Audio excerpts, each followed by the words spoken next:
Շնորհակալություն Տիկին դատախազ ձեր ծավալուն զեկույցի համար։ Հացս մեկ անգամ հնչեցրել եմ, երբ հակակոռուպցիոն կոմիտեի նախագահն է զեկույցով մեզ մոտ եկել։ Հիմա ուզում եմ ձեր տեսանկյունից լսել այդ հացի պատասխանը կամ ինչ կա ձեր ձեռքի տակ։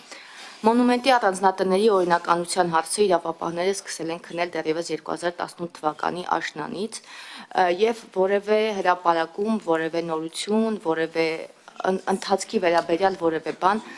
որևէ մեկից հայտնի չէ, երբ ես հաց ուղղեցի, պարոն Նահապետյանը պատասխանեց, որ փորձաքննության պատասխաններ կան, որոնք դեռևս ավարտված չեն, որոնք նոր են գալիս, այսինքն ամբողջական չէ դեռևս, սակայն բավականին երկար ժամանակ է անցել եւ մտահոգություններ կան դրա հետ կապված, որովհետեւ անուններ են հնչում, այդ առանձնատների տերերը հայտնի մարդիկ են, մեծ հնարավորություններ ունեցող, որոնք նաև մեծ լծակների են տիրապետել ժամանակին պետական եւ հետեւաբար այդտեղ խնդիր կա եւ ուզում եմ հասկանալ դատախազական վերահսկողության տեսանկյունից դուք ինչ կասեք այս գործի վերաբերյալ։ Խնդրեմ Տիկին Դավոյան, առանձնատների մասով մենք երկու ուղղությամբ ենք աշխատանք իրականացնում, դատախազությունն ասեմ, հա։ Մենք ունենք ապօրինի ծագում ունեցող գույքի բռնագանձման հայցերով դրվագներ, որտեղ որ այդ թվում այս առանձնատները պահանջում ենք որպես ապօրինի գույք։ Եվ մյուս ուղղությունը ճիշտ է 2018 թվականին նախաձեռնված եւ մինչ օրս հակակոռուպցիոն կոմիտեում քննվող վարույթն է, որով մենք այս տարի պլանավորում ենք, որ հանրությանը կիրազեկենք որոշակի առաջընթացի մասին, վարույթ ինքը բավական ծավալուն էր եւ բավական խճճված։ Կոնկրետ ինձնից ժամանակ է պահանջել վարույթի տրամաբանությունը եւ մեղադրանքի ստրատեգիան հասկանալու համար, ավելին ասեմ մի քանի անգամ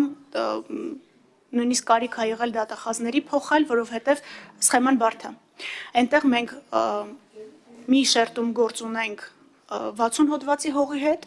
60 հոդվածի հողի հետ կատարված ըստ էության իրավական մանիպուլյացիաների հետ եւ այդ իրավական մանիպուլյացիաների արդյունքում երրորդ բարեխիղճ ձեռք բերողներին օտարված գույքերի հետ, բարեխիղճ առերևույթ, այսինքն քննության նաեւ ընթացքն է ցույց տալու այդ բարեխիղճության ոչ այդքան բարեխիղճ լինելը կամ չլինելը, այդտեղ ոչ մի բան չկա, այսպես ասած առաջանցիկ կարծիք չկա, բայց այստեղ ուզում եմ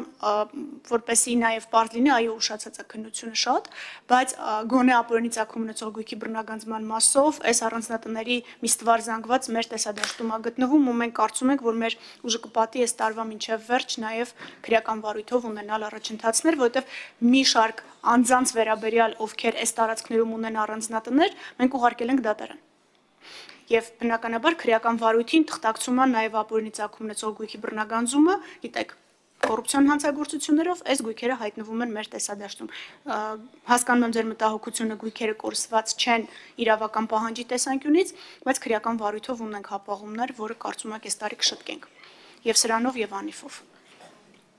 Արձագանք Շնորհակալ եմ Տիկին Վարդապետյան, գիտեք, ես ձեր կարծիքն ինչի վերաբերյալ էի ուզում իմանալ նաև, ես միշտ եմ այս հարցը տվել, մենք էլ ենք բազմաթիվ անգամ քննարկել ենք դա, փորձաքննությունների հետ կապված մտահոգությունները, որովհետև երկար են տևում փորձաքննությունները, իմ կարծիքով, գուցե ես սուբյեկտիվ կարծիք ունեմ այս դրա վերաբերյալ, որովհետև բոլոր կարևորագույն քրեական գործերի հետ կապված միայն սրա մասին չեմ խոսում, սա դրանցից մեկն է, միշտ փորձաքննությունների վերաբերյալ ունենում ենք երկարաձգված ժամկետներն էլ են անդադ երկարաձգվում եւ այս կարծես թնջուկ լինի, որը չի լուծվում։ Արդյոք մենք այստեղ ունենք անելիք, մենք էլի քննարկել ենք եւ քննարկել ենք, որ ունենք անելիք, արդյոք մենք վերջապես այս հարցը պիտի ինչ-որ մի ձևով չլուծենք, որովհետև քրեական գործերը տարիներով ձգձգվում են փորձաքննությունների հետ կապված եւ այստեղ կարելի է բազմաթիվ սուբյեկտիվ ենթադրություններ անել։ Շնորհակալ։ Խնդրեմ Շնորհակալություն Տիկին Դավոյան, փորձաքննությունների հետ կապված, եթե խոսում ենք օրենսդրական շերտի մասին, օպտիմալացումը շարունակում է մնալ անհրաժեշտ։ Այսինքն բազմաթիվ փորձագիտական հիմնարկներ ունենալը կարծում եմ ռեսուրսի անիմաստ վատնում է։ Բայց քրեադատավարական իմաստով մենք որոշակի աշխատանք այս 3 տարվա ընթացքում արել ենք։ Նախ գույքագրել ենք բոլոր վարույթները, որոնցով նշանակել ենք փորձաքննություն, հանել ենք վարույթների փորձաքննությունների տևողությունը եւ սկսել ենք արդեն դատախազական ակտերով այս փորձաքննությունները պահանջել, որպեսզի արդյունքները տրամադրվեն։ Իսկ այն իրավիճակներում, երբ որ գտել ենք, որ փորձաքննությունը նշանակված է, բայց օգտակար գործողության գործակից չունի քրեական վարույթի համար, ուղղակի խնդրել ենք թողնել անկատար։ Սրանով երկու հարց ենք լուծել։ Փորձաքննությունները բացի նրանից, որ երկար են, նաև թանկ են։ Ես այսօր ներկայացնելով ապօրինի գույքը պետական շահերի պաշտպանության մեր գործառույթը ասում եմ, որ մենք հարկատուների փողը չենք ծախսում գնահատումների վրա, որովհետև գույքը միևնույնն է պահանջում ենք բնեղենով։ Եվ սա պրակտիկա է, որը կիրառում ենք նաև քրեական վարույթներով։ Այն իրավիճակում, երբ որ հնարավոր է առանց փորձագետի եզրակացության, այսինքն ապացույցները բավարար են, գործն ուղարկել դատարան եւ վտանգ չունենք, մենք փորձաքննությունները թողում ենք անկատար։ Եվ մի դժվարություն էլ կար, որը կարծում եմ հաղթահարել ենք նույն մոնումենտի առանձնատներով, հա, շատ բլանկետային նորմեր, որոնք վարույթ իրականացնող մարմինը ինքը պիտի գնահատի, օրինակ պիտի վերցնի ուսումնասիրի գլխավոր հատակագիծը, հասկանա դա որ, ենթադրենք հողատեսքն է կամ հողի կատեգորիան է, որը հստակ երևում է բլանկետի մեջ, այդ բոլոր հարցադրումներն ուղղում է փորձագետին։ Եվ փորձագետը ստանում է ենթադրենք 30 հարց, որին պատասխանելու համար բնականաբար ժամկետն ավելի երկար է։ Մենք այս իրավիճակներում խնդրել ենք, որպեսզի օպտիմալացնեն հարցերը, բլանկետները իրենք վարույթն իրականացնող մարմինները ուսումնասիրեն եւ այդ բլանկետներից բխող հարցադրումները արդեն նույն 60 հոդվածների հետ կապված ուղղեն փորձագետներին։ Այստեղ երկու հարց ենք լուծում։ Փորձագետների հայցողությունն ենք նեղացնում, որովհետեւ գիտեք, լուրջ հետաքրքրություններ կան գույքերի հետ կապված եւ երկրորդ ժամկետներն ենք քննարկում։ Իհարկե լավ օրինակ չեմ բերի, բայց եւ ապօրինի գույքով հիմա ունենք դատարան ուղարկած հայց, որը վերաբերում է փորձագիտական հիմնարկի տնօրեններից մեկին։ Եվ այս առումով կա շատ, այսպես ասած, անհասկանալի իրավիճակ։ Ոնց այն մարդը, որի ղեկավարությամբ գործող հաստատությանը մենք ուղարկում ենք եզրակացություն ստանալու համար մեր փորձաքննությունները, այդ նույն անձը ապօրինի գույքով ըստ էության մեր պատասխանողն է։ Դրա համար այս իրավիճակում ես կարծում եմ օպտիմալացումը լինելու է լավագույն լուծումը եւ փորձաքննությունների համար մեկ միասնական ստանդարտի սահմանումը։ Հեշտ չի, բայց մի օր այդ գործը պետք է սկսել անել։ Շնորհակալություն։ Շնորհակալություն, Գեղամ Նազարյան, խնդրեմ։ Շնորհակալություն։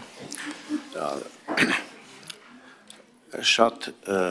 հիմնարկների ղեկավարներ դժգոհում են, որ իրենք ունեն կադրերի խնդիր։